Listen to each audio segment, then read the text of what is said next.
Hello everyone, welcome to my YouTube channel where we discuss about programming languages and other funny stuff. Today we're gonna talk about pattern matching, and we're gonna do that using the FizzBuzz challenge. If you don't know what FizzBuzz is about, it's basically a simple challenge where you have to print all the number between 1 and 100, but every time that a number is multiple of 3, you want to print fizz on screen. And every time that a number is multiple of 5, you want to print buzz. And every time that a number is multiple of both 3 and 5, so it's multiple of 15, you're gonna print FizzBuzz. So once again, I'm not comparing performances between programming languages. I'm just finding differences between syntax and keywords and stuff like that. So that's what we are gonna discuss today. Okay, so let's start with PHP 8. PHP is a new entry in the pattern matching world. Previously, in the 7.2 or 7.4 versions of PHP, we had to use switch case statements instead of pattern matching.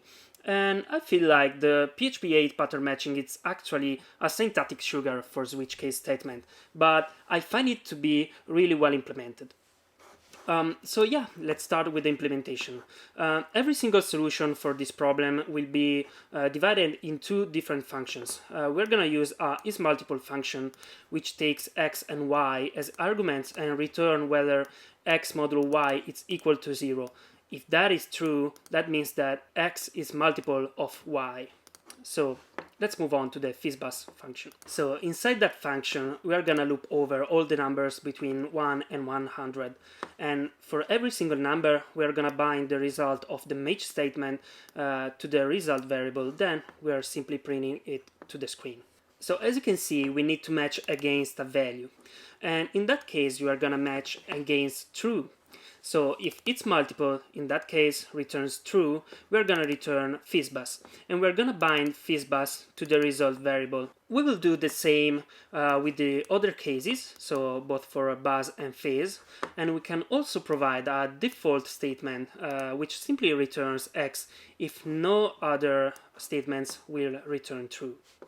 Unfortunately, Replit does not support PHP 8 yet, so I'm gonna run this example on an external service.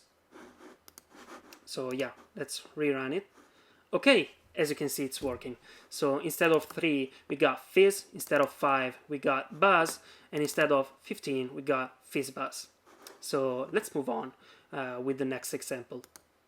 So here's my implementation in Kotlin for the FizzBuzz challenge, and as you can see, it's not really different from the PHP one. The main difference that I see is that we have a when statement and we do not need to match against a fixed value.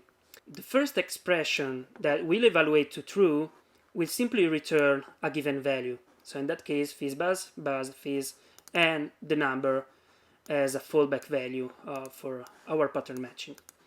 And one nice thing that I've noticed while coding this solution is that we can directly wrap the when statement inside print line statement. Let's run this. So here's the solution, and yeah, it's working. Now let's move on with the Crystal implementation. If you never heard of Crystal before, it's basically a Ruby-like programming language that compiles LLVM bytecode, so it's really performant when compared to Ruby. So let's see the solution for this programming language. As you can see, Crystal provides a case statement, which reminds me of switch case, of course, but as you can see, we do not need to match against a fixed value, just like in Kotlin. And it's really similar to Kotlin actually. When this expression evaluates to true, we do return this value. And same occurs for all the other statements. We have an else statement, which will return the original value, which is a number. And yeah, let's run this. So here's the result. Now let's move on with the scheme implementation. So scheme is a Lisp dialect, so don't get scared from rounded parentheses. It's easier than it seems. So as you can see, the scheme programming language provides us the const statement for pattern matching. And it works just like all the other programming languages that we have seen so far. So we basically pass its multiple function and we will return FizzBuzz if that specific case will evaluate to true. And same for is multiple of x and 5, is multiple of x and 3. We also have an else statement which will return x in case none of those cases will evaluate to true. As you can see, we can bind the returning value of the cond statement to display, which is the function that we are going to use for printing everything on screen. And one thing to notice is that Scheme is a functional programming language, so we don't have access to loops, and we are going to using recursion for computing the next number to loop over. So let's try to run this example. And it works. Now let's move on with the Fsharp solution. So as you can see, with the Fsharp solution, we are going to create a new list of numbers containing all the numbers between 1 and 100. We're going to pass this list as a first argument of the list.map function using the pipeline operator. Then we are going to pass an anonymous function as a second argument. So as you can see, Fsharp forces us to match against the value. So in that case, we are going to match against the current number that we are iterating over with the list.map method. And when x is multiple of 15, we're going to return FizzBuzz and everything that we already know. So yeah, nothing really special.